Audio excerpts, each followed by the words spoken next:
bana nyonso ya pesa tango botala ndenge India pembeni ya Victoire donc eza koyinda mabe joli piripion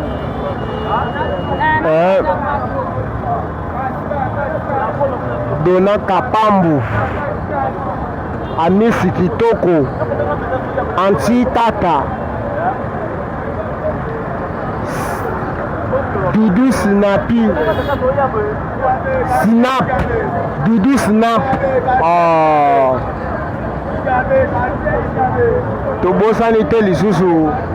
Jorens Chombe Papa Kali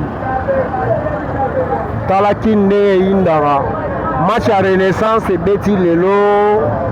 donc ya koyinda ya dega transport pasi wana telemi na Victoire awa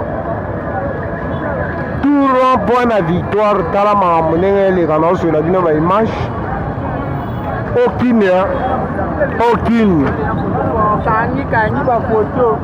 donc aucune donc na marque ya Induza talaka kin tokomi de à 18h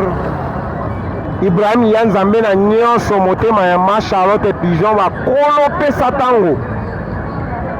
ya bilo yango oyo noloba tro te lelo match ya Renaissance Vita donc équipe moko boye esalema ebima na imana mais ekoma kokomplike Vita yango lelo Vita ebeti yango fimbu 2-0 botala so bomoni kaka Orange yeba Renaissance